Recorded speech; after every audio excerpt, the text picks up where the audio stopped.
Hey everyone, D here, and we are back for the big finale of Daredevil Born Again. Oh, so much to talk about this week. We want to jump right into it. So, of course, I am joined as always with my main man, my teammate in our fight to save the city, Rob Stone.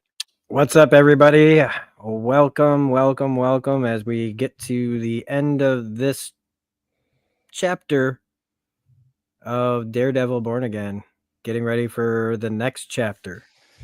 Yes, and they do a wonderful job. What a feeling last week felt very finale-ish, and I was really wondering, is this going to be setting the scene for where we're going to be going next? And it really does. It kind of wraps things up, I think, really nicely. In some ways, maybe a little too quickly and concisely, but we'll touch on that. But overall, they did a really good job of bringing this up. They definitely leaned into the brutality, which I definitely commend them for.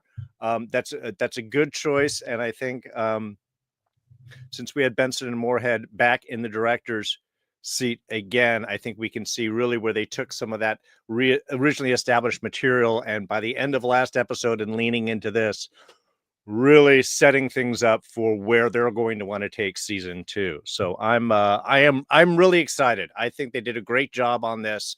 As I said, my only complaint would be some things kind of wrapped up a little, maybe too neatly or a little too quickly, but I'm so glad that they got us back to a place that I'm really gonna feel good with when we get to next season. But Rob, yeah, how did you take this finale? How did it deliver what you were hoping for? Well, I mean, I had to admit that I said to you last time, I don't think we're going to see anything I expected, and I was wrong. I was. I can admit it. I mean, but I will say this: I was wrong, but those unexpected things, they played out predictably. Yeah.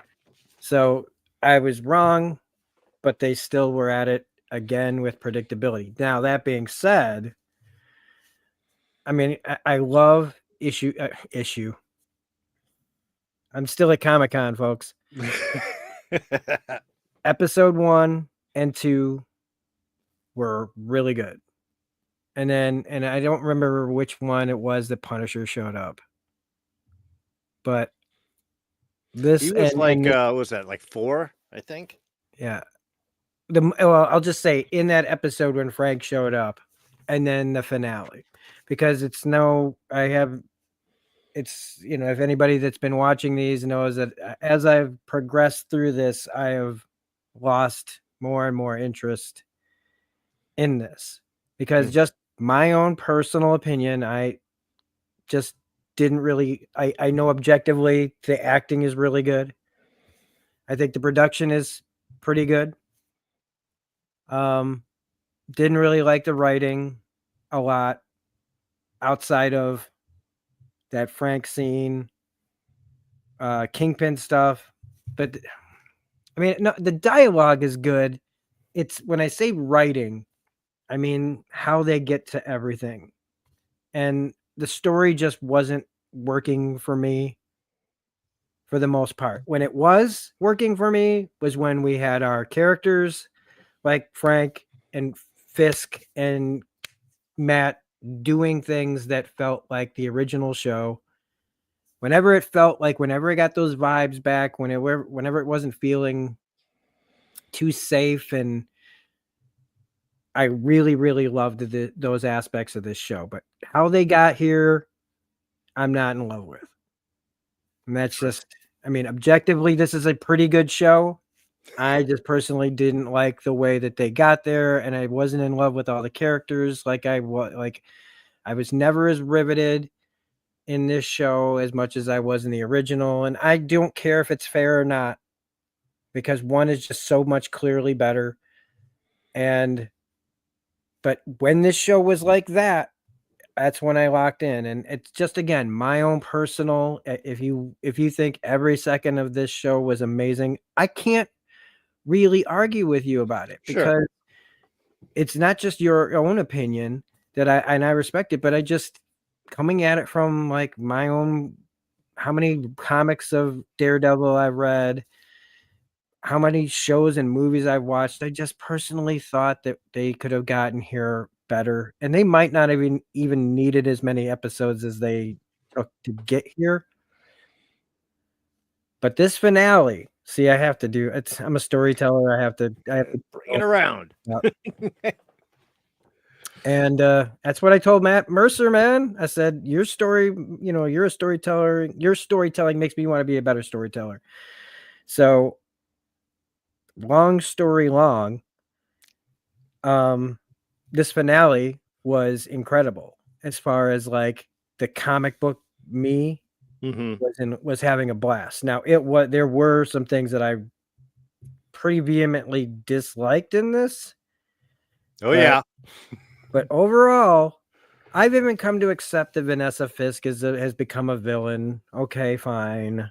I'm fine. It's whatever. Sure. Happened off screen. It's believable that this person would be in his life, blah blah blah. But I mean, this was a Punisher Daredevil team up that I wanted for a really long time. Everybody started to return.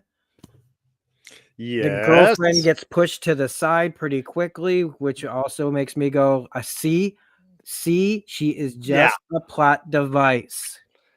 Well, yeah, and I definitely want to get onto that. I just want to make a real quick note. Bill Casey and Cole Parker joining us live in the chat right now, and Bill's mentioning that, of course, reportedly the bulk of the reshoots were for episodes 1, 8, and 9. That would be right, Bill. Those are the ones done by Benson and Moorhead, who took over show running after the original part of the show was shot, and they made their changes. So. Yes, they bring a particular vision and understanding and viewpoint on the character. They've got the history with Marvel of working with on Moon Knight and Loki season 2. Rena Dietrich, hey. So yeah, they kind of took the material and fixed and shaped it, and obviously we have returning cast members, which means all of the John Bernthal scenes were definitely all in the reshoots. Because he wasn't originally in this, because he didn't like how the character was being portrayed. Obviously, they made some choices that sort of sink that in a little bit more. And oh boy, did they to John. And for Cole mentioning, absolutely monumentally disappointing. The quality was such a huge step down from 3 seasons of incredible Netflix content. Yes, but I will also give credit to Disney to recognizing that wasn't working and at least trying to salvage and redirect this to where I think gives us some hope for where the next season might be a little bit more in line. Now, the one thing that I will say is, as much as I appreciate what Benson and Moorhead have brought to this and have reshaped this, and I think that their contributions are definitely much better. I don't always like how they shoot action, so that's going to be a little bit of mine, just because. But I also accept there's nothing wrong with it. They have a particular viewpoint of how they want their action done and portrayed, and I think they do a good job of achieving what they want. It's just a type of action cinematography that I don't like. I have a problem with an over-reliance of slow-mo. That's a personal thing with me, and that's something for the choreography in the Netflix series. Because of their lower budget, what they needed to lean in on, I think, gave them a unique look that just kind of stood out so much. But yeah, let's talk about our returning characters, because I was going to hold off for a second, but you hit a particular point. And the one thing that Rob and I have gone over and over again is, are these new people going to mean anything? Is there a reason why they were here outside of just plot devices? And unfortunately, yeah, Rob, you're right. It does, because the minute Karen Page shows back up, it's like, okay, now we can get to things, and they're back in their mode and they're doing their thing and so on. I mean, it's just, look, Even when Matt wakes up from a coma, it's Karen is the first name that he says. Never a good sign, by the way, when you're in a relationship. Yeah, that's like dead zone there. And even by the end, when we get our cruel kind of final scene and they have, Cherry and all these people there, I'm like, and that detective that we saw that one time. I'm like, I don't feel anything for these characters. Would there be a better way of spent that time? But on the other hand, again, the show had some stuff done and they had to fix and tweak. So I'm gonna give it a little bit of forgiveness in that sense. But having Bernthal and Deborah and Woll back just made the show feel so much better. I could mourn Foggy not being there in a way with these characters and not feel like it's just all stuff that I'm hearing about. Yeah. Yeah, I mean, it just shows how easily the Heather's character is just moved from here to here to here. Just okay, it's time to just, like we just exit her out real quick to be, Fisk's commissioner of mental health, and it's done. Like it's just like we really, and the tragedy for me, well, tragedy. I don't know. It's a tragedy. I think that those are dumb words, I think, to use when you're talking about this kind of thing. But my whole thing where I was like, well, maybe Cole North will actually show up, prove to be like some undercover guy from Chicago where he came from in the books, and how he didn't stand in that series. He did not stand with his fellow officers and was a hero cop. You could have called this guy any name.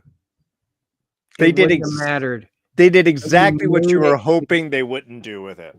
Yeah, the one thing I was hoping they wouldn't do, and they did it. And they did it, and it was not just, it was the worst case scenario. I don't even know if I had brought that up, if I thought that was a potentiality. I might have. We've been talking about this for a while. So yeah, Cole North, hero cop from Chicago, who is a really great character, and this show kind of, I think, needed at least one good cop that wasn't the one at the end. Somebody who could have like turned sort of the tables and was able to, like, at the end when they're saying when they're showing everything, wouldn't it have been cool if all of a sudden Cole North walks up to Daredevil or something, or walks up to Frank Castle and says, I'm getting you out of here. Like, and it, like, instead of him being that guy, it's just, again, why call him Cole North? Why ruin that character for no reason? I think that is one of the faults that these shows have sort of tripped on, is they use characters and throw them away because they don't use them in any real efficient way when they could have used anyone. And also, and I'll say it, I still wish we at least had some peppered shots of a bunch of C-list vigilantes doing shit in the background. So when we get our big anti-vigilante move, it feels like something more than just going after one or two guys. Yeah, because in that scene, it's still just Swordsman and Frank. The rest of them, they went by him, and then one was an older woman on the floor, another was an older man in his suit. There was a bald black man I saw real fast, and then it's Frank. So basically just some people that they want to be able to use and manipulate and whatever. But yeah, that's it. They're they're still like, we need an army. Okay. I mean, but here's one thing is that because though these guys are now going to be the full-time showrunners for the last part. I'm going to assume so. And they took over, right? Yeah. Then we should probably see higher quality episodes than for the back half. They will be out of their excuses. Yes. For sure. So I am hopeful that we'll see a more cohesive narrative. Whether I'll like it or not, I don't know. But right. But a more cohesive one, yes. Yes, some singular vision instead of being like, Whedon stepping in to finish Justice League, you know what I mean? Or whatever, like that kind of thing. Yeah. Because in effect, once they took over, they really kind of used this material to set up wherever they were going to go. Yeah. This had to be, you're going to save this and then you're going to do season 2. And so use this material to set up and position all of your pieces in the ways and things that you need, which I think they do have a lot of options for, and I think could do great. But yeah, there's definitely going to be pressure on it to now make sure people are used that mean to, that you use them well, that you don't waste time with anything. Because they did do a lot, and for setting that up, they did a lot of stuff great here. I mean, just starting this off with, okay, and it's Mayor Kingpin. Straight off the bat, he's using this as the excuse, and I love that scene. He's talking about that's excessive force, not controlling excessive force, encouraging it. I mean, it's like going all the way he's just dismissive. He tells us Sheila, he's just like, go and find the people that are just loyal to me and just get rid of. And we're going to use Con Ed. And we've got our commissioner who makes some small little plane. He's going to be just all cleaned out. We've got little young Gandolfini there, just fulling in the complete, just the whole Trumpian feel to this. Like, to me, Trumpian kind of wannabe, but that entire kind of gangster, find who's loyal to me. I mean, it's just, he steps right in. And even when he confesses with Vanessa, it's like, all right, so this was the plan all along. We had to fake some shit here and drop this down, and I had to be all moved. Meanwhile, in the background, this was all happening. And now we could move not just millions, but billions. I was like, okay, good. They've let him loose. That's where we needed to be. And I understand now, like, that it's the rise, one rises, the other's fallen, and then we'll get the opposite start in the next half. But I still say that, like, because of things like this, when they reveal, like, yeah, like he's not changed at all. And, bringing up, well, he's trying to do things the right way, but it's all appearances. And D'Onofrio's so good at this. And it's why, to me, I mean, they can't call it Kingpin because nobody wants, this is an excellent Wilson Fisk Kingpin D'Onofrio show. It's an okay Daredevil one. Yeah. Because every single, like, Fisk just keeps getting bigger and bigger. When they finally, in this episode, go full comic book, because that's one of the reasons why I love it, and why I loved all the parts that I loved in this show when I compare it to the Netflix show, is that the Netflix show understood all the comic stuff, and it felt very comic booky, but grounded. This, when it goes comic booky, it goes really comic booky. Yeah. More even than the original series. And you know what? I'm here for it. Even if I don't, again, agree with how we got here, I can at least point out these scenes. I might not always watch this show, but I will definitely be watching somebody who clips this for YouTube every once in a while, just to watch Frank Castle do, well, chopping up, people. Yeah. Which, again, another thing that they do brilliantly, and this is one of the reasons why John Bernthal came back to play Castle, is because he felt that I guess in the first incarnation, he wasn't going to do it because they weren't playing Castle right, and they let him loose. And I got to give it up again. I think I've already mentioned to Disney for committing to the brutality, because that is all over the place. And yeah, the minute that Castle shows up, I mean, Bernthal's just, it's like a warm suit. It's like, again, the same thing with Deborah and Woll. It just feels right. And they let him really go in. There's scenes where he's just kicking back and sewing himself up. You know, it's just, he's so brassy. He's so, they really, this is by far the best incarnation that I have seen of Punisher. And then when he comes against the other Punishers, his fans, clowns, just unapologetic in what he does. And you know, yeah, you're right. When they dive in full comic book, that is when this show is doing itself the best. Yeah.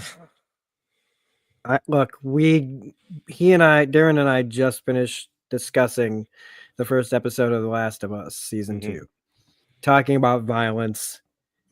And one of the things I didn't say in that was that, you know, when you do things to people in that game that aren't the infected, it gets, you know, you have to do it to progress in the game. But there's a lot of moments that just you feel like you feel terrible. As I feel terrible, like as a person, it's like I know that there's like a meaning to this, and so it's like it makes you realize that violence on violence for no good reason, you know, like for just the way people operate in our own world. It's something that we shouldn't want to be like. We shouldn't praise. And then we got the Frank here though, on the opposite end of things, and it's like, well, why? In this, because he is a problematic character. He just is. Yeah. And they treat him as a problematic character. Yes. And I grew up when I was reading Punisher comics in the late 80s, early 90s. I still didn't have a problem with this character. I didn't have a problem with this character for a really long time. Until around like when school shootings started getting really bad. And it starts to like, yeah, in the comics, he's always taking down drug dealers and blasting away mobsters and blah, blah, blah. And it's very, you know, and in the other movie incarnations, right, he's always up against the mob. So It's like one of those things, but like as the character has gone on, it's gotten to be where you start to look at all the stuff that he's done and who he's done it to, and you go, oh, is that really something we should be praising?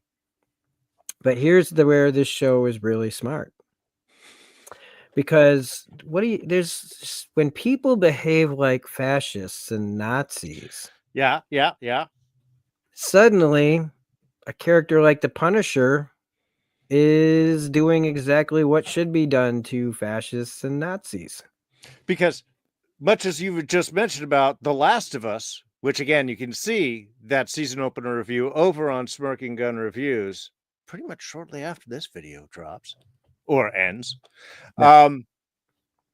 There are 3 categories of people that we have discussed and agreed with as a society that are okay to kill with no consequence. And that's aliens, zombies, and Nazis. To the aliens, look, I come in peace. Sure. Okay. If he wants, he might want to shoot all of you. I'm just saying is you're not going to get a lot of pushback from the general society if you're shooting aliens. Yeah. The Galactic Corps, okay, they may file their complaints, and I'm open to listen. I'm open to change. But generally, as a rule, at least in video games, these are the 3 categories you can. So you're right. The fact that they're just great. These aren't cops. These are Nazis with a badge. Kind of like we're seeing a lot these days, folks. And I am not saying as an excuse, because again, show versus real life, of any real life violence in any recordable fashion or anything that legally can come back to me at this stage in my life. But for a show, we don't feel any problem with taking out any of these guys. Any and all of them, we're happy to do it. So let Frank Castle loose. And yeah, from like the moment that he complains about the coffee to the what in my opinion is the best after credit scene they've done in years. Oh yeah, I was gonna say it's just there was only one in this whole series. They waited till the end, and you're right. This was this. Because think about it, the end credits used to mean something, and after a while they just became nothing or commercials for the next thing. This just gave us like, oh no, what's gonna happen to? Oh, okay.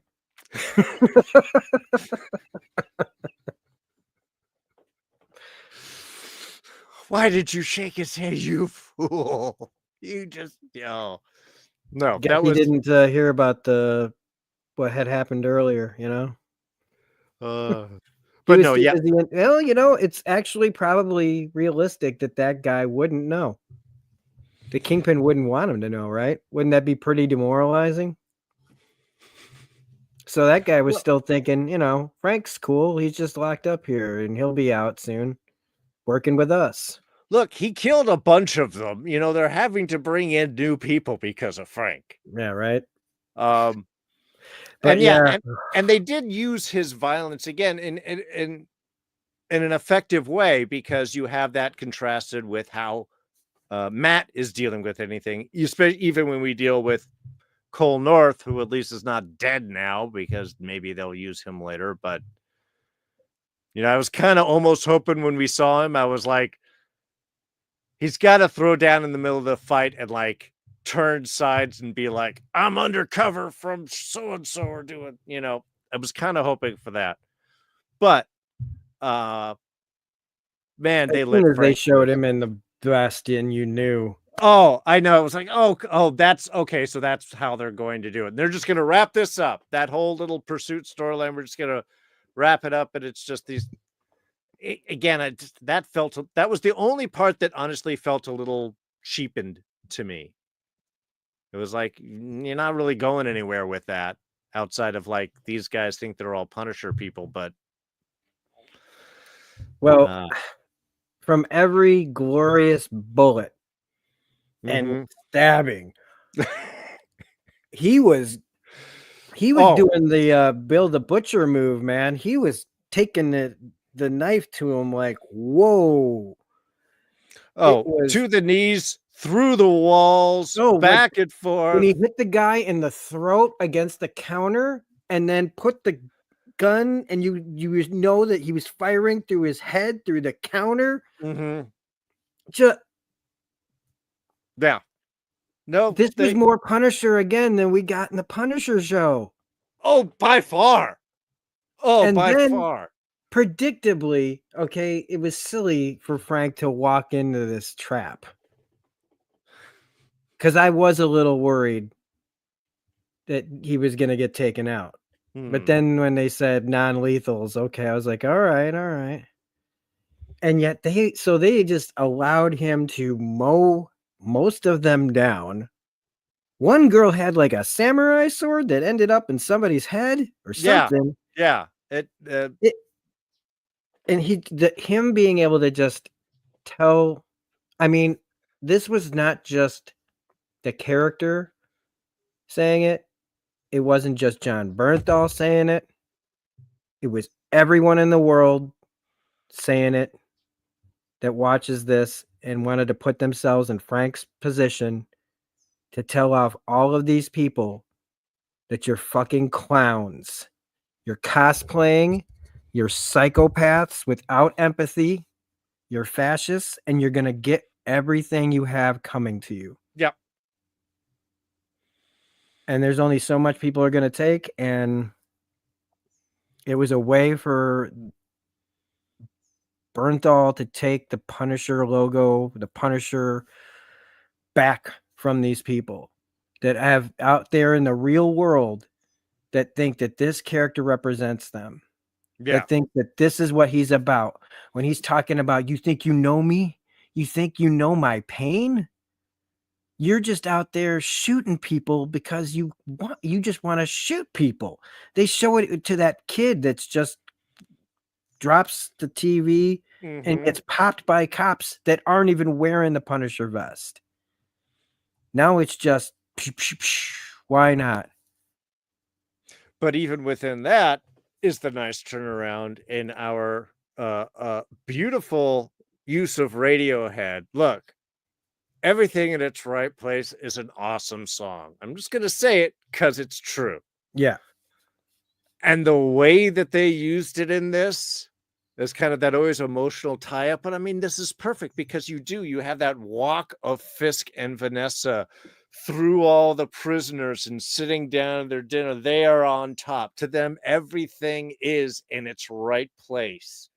And we have all the shots of the people cowering in fear and terrorized, and the victors gloating in their fascist baths, and but you see the cop who was like, hey, he's just a kid, now also having his moment of reflection and seeing where everything is right now. And he's going to be someone else that, as we set up in that discussion, where we're going into season 2. And honestly, if they call it Daredevil City Without Fear, would be a brilliant subtitle for it.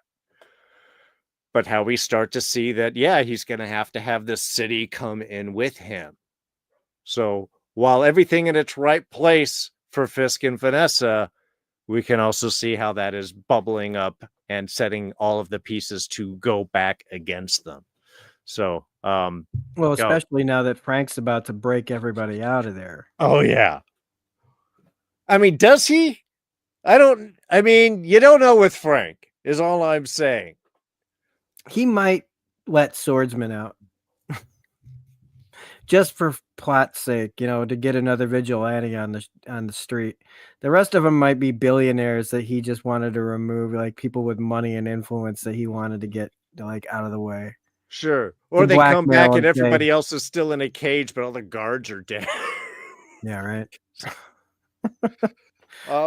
But the nice thing about also bringing Bernthal back with this, and Paige, and the fact that we get our familiarity, and the fact that we have to be talking about more vigilantes than just what we see, I think this is where we have the setup of the Defenders coming back. I believe Jessica Jones is coming back. I know there was talk for Luke Cage to come back. I know Danny Rand has been trying to get himself back. I want to be part of the group. I want to be treated right. I want a chance. Hey, I liked like the first season. Honestly, season 2 was great. They really, I think, made a great change in direction on the character, and I'm being kind of a dick, and I'm sorry about that. He does. Well, that'd be great.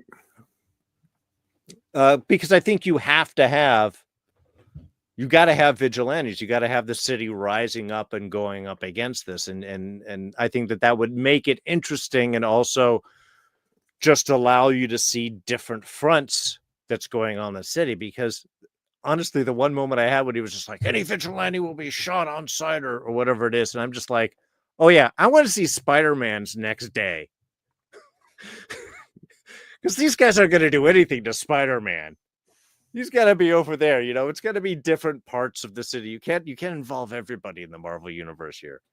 And we don't have the Fantastic Four yet in the Baxter building yet. So they're not going to be involved. But I am hoping that is again, they just need to populate their universe. And that was the great thing that Agents of S.H.I.E.L.D. did, is they were able to use a lot of these C and D list characters and give them moments and give them life and give the audience something to come back. And then you can see those characters again because you've established them. And I know money is always an issue, and timing and things like that. And there's always complications and stuff. But I think that would give a lot of I think that would give a lot of environmental fullness to the world that they're setting up. I also ultimately hope that they don't just take Fisk down again. I mean, it's not going to happen, but if we still have Mayor Fisk in the next Spider-Man movie, That would be kind of an interesting thing just to pretend or go off. I think there's some rights issues or some things about doing some of those crossover and bits, and so I don't believe anything like that would actually happen. But to have this type of background character for the heroes, especially street level heroes, to be butting up against, I think would be a smart thing to maintain as opposed to, you know, wrapping them up and putting back in jail like they do at the end of every season. So, yeah, thoughts? Yeah, I mean, that whole thing with Kingpin not being able to be in MCU movies was what I was hearing. I've heard something about that, but I don't know. Vincent D'Onofrio had some discussion recently about the Kingpin being in films, and he had said that he didn't believe it would be that there was some rights issues or whatever, so he can't be in film, but he can be in TV. I don't know what that is. I don't know what that means. I don't know if it's because he's tied up with Spider-Man because he is also a Spider-Man villain. I also don't know if there's a distribution like Universal, which is why you have a Daredevil show and not a movie, because maybe their film distribution rights are with. I don't know. Yeah, that sounds about right. That kind of. Yeah. Bill. Yeah, have no idea what the actual reality of that is, but apparently there does seem to be something, or it's just D'Onofrio finding an excellent way to be like, I can't tell you anything. How can I say off? No, it can never happen. Never happened. Tom Holland, get back. We can't have you spoil this one. Nope, can never happen. One thing that did seem out of place to me in this episode, and I talked about it with Bill last night. That first scene really didn't need to be here. And that's Vanessa talking to Bullseye. Yeah. We already know. Yeah, we didn't need to see the moment of the time or anything. He's already out. It's like all we saw was that he was doped to the gills. And if that's like important, I don't really see how. Everything already happened. He already took his shot at Fisk because of it. So I don't really know why this scene why they didn't just start the show with the credits. It's a little weird. Yeah, and I also have to say, look, I don't care what mystical, magical, meditative technique that Matt has developed. He got shot with a rifle in the shoulder. The last shot was basically him bleeding to death and dying, and they did the whole kind of like zoom in and color change, like, oh, we're dying and we're seeing the gods, and then it's like, okay, I'm fine, I'm gonna run around and then beat the crap out of some cops. And especially underlined, at the end when Fisk comes by and has his little TV bit, and he's just, what a night, huh? Someone tried to kill me, and then there was this power outage, but hey, my Nazis, the Anti-Vigilante Taskforce saved you. I'm like, okay, so all this happened in a night with a rifle shot round that almost killed. Look, come on, man, at least give it a couple of days, or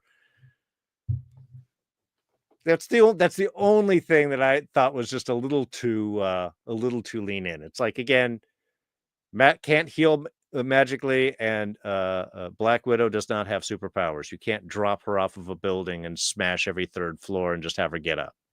Yeah. You know who else isn't gonna get healed anytime soon? Is that poor commissioner? In one of the that's the most violent thing they've ever done. Oh yeah, and I was like, I couldn't believe how awesome it looked. That was my hats off. I mean, despite all of the other violence, I'm like, well, they committed to the blood. When they get a crushed head, jaw snapped off, it's like his head's coming off. They held it. They did not shy away from that. And yes, I appreciate their commitment, and that is the brutality we want to see, because we don't have to see that a lot. But when we need to see the Kingpin being the Kingpin, that's the kind of scene that you have to have. Yeah, and I don't want to hear nothing from anybody out there, even fans of this show, that suddenly go, "Well, that's a step too far. My kid was sitting there." You know what? Your kid shouldn't be watching this Yeah, shit anyway. Okay? it's, You probably let them watch the entire series of The Walking Dead. People let you're handing your kids your phones, your tablets, and all this other stuff. They're watching God knows what, and if you complain about this, look, it was the most violent thing that Marvel has ever done from start to finish, from Iron Man to now. And was it unexpected? Yes. It was the only absolutely unexpected, unpredictable thing that I actually happened in this series was they showed a guy what would happen, because Kingpin, this was when I say they went full comic book, this is the kind of thing where all of a sudden you realize how powerful Kingpin is. He needed to do this in front of all these guys to get their loyalty, to get the fear in them as well, and they just I again, hats off, like you said. As much as I'm not the biggest gore fan. oh yeah. I'm not a gore person at all. I have things about certain things. Yeah. But this was a power move beyond anything. None of those people in that room are going to readily turn on him. And this is after the slow-mo castle kill fest. Mm-hmm. Up in the apartment and everything like that, with blood and things going out. So yeah, if you're still letting your kid watch this, you've already made your choice. Also, your kid's not watching it because all kids just watches YouTube now. You don't watch these shows anymore. These are just for adults, and we should have a chance to have a show for us as well. Yeah, we don't on need a them Disney all. show is what Bill's putting on here. Yeah, but you can give us one, and there's all the parental restrictions and things that are put in that your kid actually knows how to go around more than you do. Bullseye's throwing things into doctors' heads in the previous episode. So this is like, there's been some real good violence in this. I mean, as far as like not shying away from like what it would be like if Bullseye's throwing scissors at you. It's gonna look like scissors going in you. It's gonna be brutal looking. It's gonna be terrible.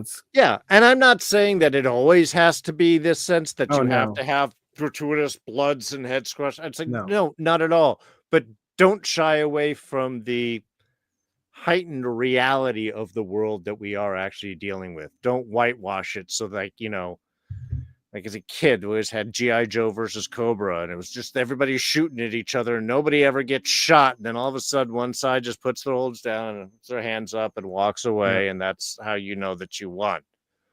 But nobody was ever shot. Yep. A-team, all the bullets in the world. Nobody ever shot. Just a lot of cars flipped. Yep. Oh, I mean, Wolverine in the animated series of X-Men, Wolverine has his claws out all the time. How many people actually get stabbed? Yeah. So he's always breaking into things, or it's a robot. The robots were the great things. You can always do that in the video games too. It's just going against all of the robot cycles, and you can take those out. I guess robots can be added to the list. Robots. Oh, okay. Yeah. I don't like to do robots because I have a fear of Skynet, and already ChatGPT is talking and making shit up, so I don't want to do anything to piss it off. So, but no, that was no, I did appreciate all of that connection. Also, hats off to an actual hat, the helmet, realistic helmet for a street level character. Simple, appreciative, makes sense. There should be no CGI, no nanotechnology. And I appreciate that. I appreciate that commitment. Gandolfini's character is still just he's doing a good job, but again, he's just that guy. Like I could see him he's just the guy who's talking tough because he's got him and his back. Oh yeah. And he will collapse under any kind of real. He is the perfect sycophant that is Oh, just I want. there in order to suck up and get the boss's agenda down, and that's the only place where his power. And the minute anything gets threatened, that guy's gonna fold like a freaking wet towel, man. I want him to meet Frank on the way out. Oh yeah. He'd be like, really, I did, and then Frank would kill him and just move on, and it would be like he would be dismissed much like the character really should be. Yeah. So that would be nice. And to be fair about Frank, I think comic book Daredevil would have done a lot more to stop Frank from killing those cops than the show Daredevil did. Well, admittedly, he was shot himself, you know, so he was a little slowed down. Yeah. So if my recollection serves, like anytime like him and Daredevil have been in close proximity, Daredevil still will like stop what he's doing to like stop Frank from what he's doing. But this is a different. We needed this to happen. Matt didn't really have a choice. No. And by the way, their chemistry is so awesome. The two of them, their back and forth, their repartee is just like spot on perfect. I know they're doing stuff with the whole Bucky and I guess new Cap. And they had some nice little banter back and forth and so on. But I think these two are just kind of perfect in their love and hate for each other. There's respect, but I kind of don't like you. But I'm kind of committed because we're both in love with the same woman. So yeah, let's talk about that. Yeah. The minute that he says, I got a phone call to come look after her, I'm like, okay, now that was Karen. And when she shows up, man, but yeah, I love that because there is perfect. You could see that Frank has a real connection with Karen. It may be the only real human connection that he has, that he's willing to be vulnerable with. And of course, she and Matt have this thing to just set them up as the kind of a little triangle bit. I thought was freaking brilliant. And both of them, can never really be with her. So it's like both of them will do anything for her, but like she also like can temper them both. That Heather wasn't going to do it, and she was a shrink. Yeah, or is a shrink. And there was no chemistry between the two of them, which, you know, I think was also problematic.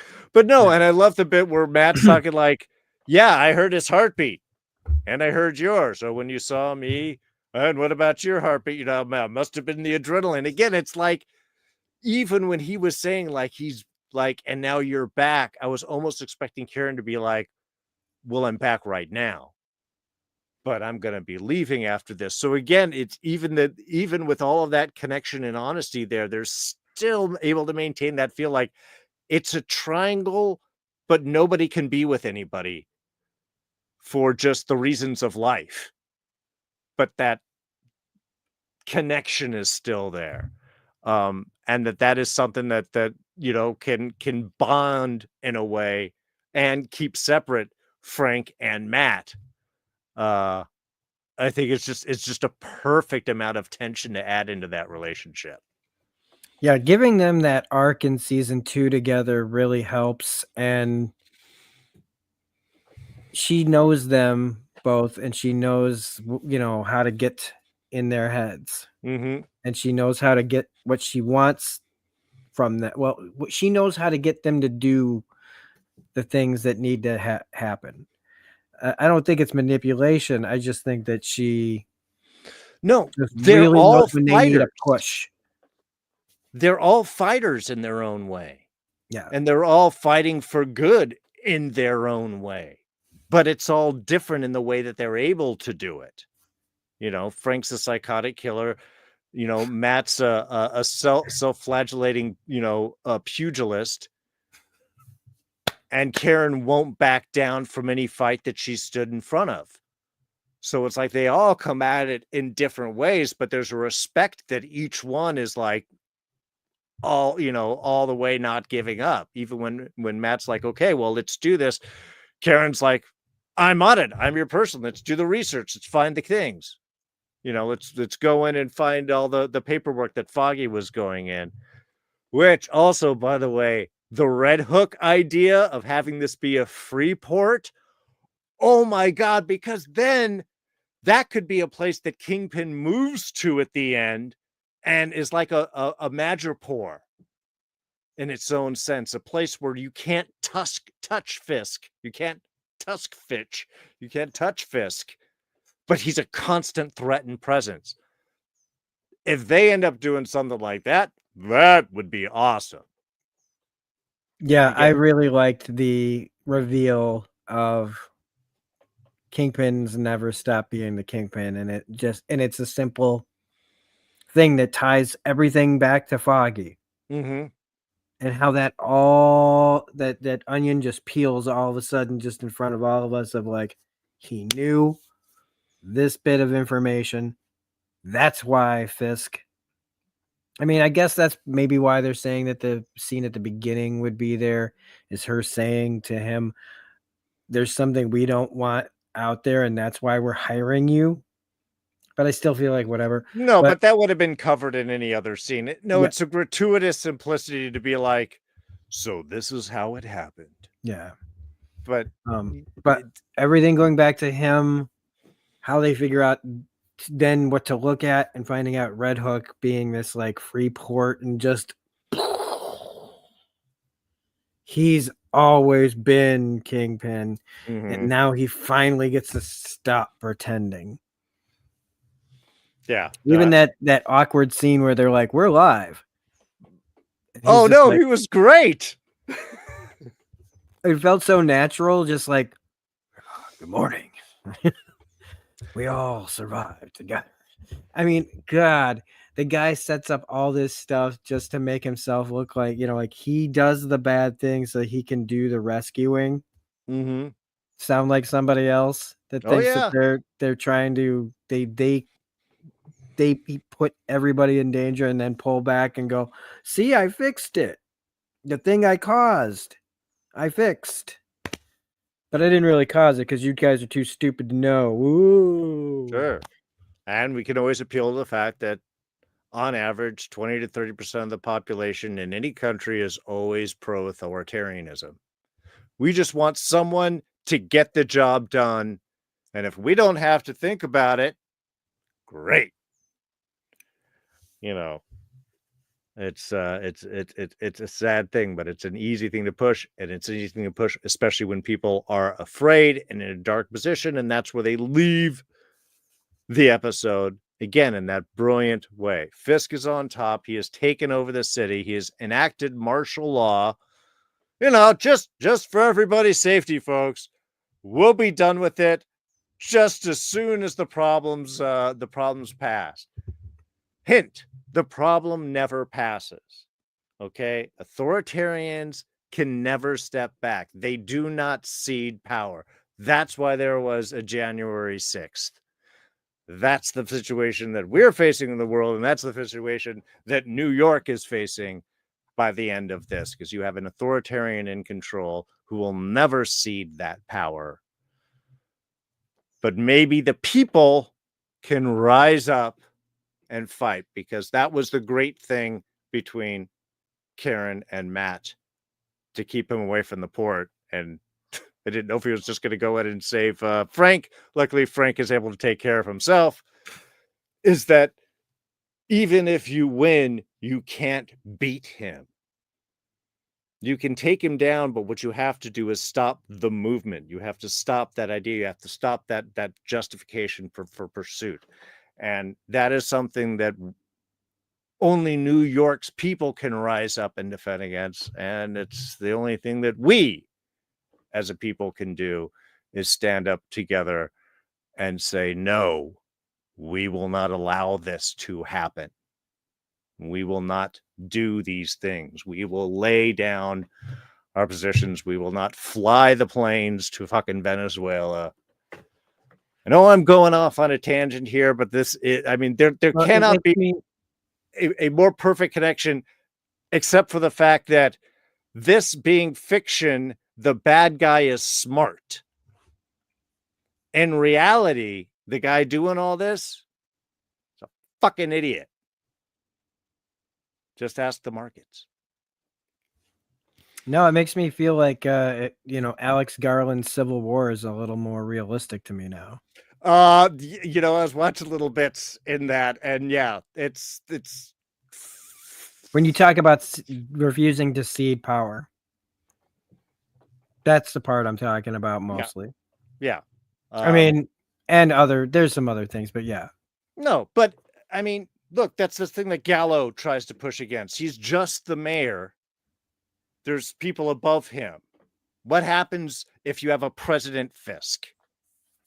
Yeah. Who is going to be above? Who's not going to listen to a court? I believe in the rule of law. Let's vote for the felon. Yeah. It's a crazy world we live in, folks, right now. And I don't know. I guess we're still all sort of stunned that we think about like zombie apocalypse. Yeah, we do all that, alien invasion all over the place. When was the last time that we had a fear that Nazis would come back? Right. I mean, there was Nazi zombie movies, but yeah, you just don't think that it's going to happen until it happens. Yep. So, turns out that the old folks just wanted to pick their fascism. They didn't like having fascism thrust upon them by some guy in Germany. Like, fuck that.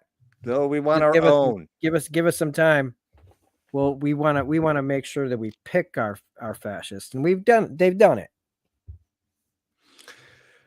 Well, if you're still with us, that's awesome. If you've already signed off, that's fine. Obviously, that type of conversation bothers you, and I don't care. But this is going to be the end for us. And it's actually important that we discuss this. One, because this is the reality of the world that we're living in, and we need to be able to express it. And two, we're going from one corollary to another. As while this is the end of Daredevil, next week we begin Andor Season 2, where we're going against space Nazis with the Empire. This guy right here is going to be joining me.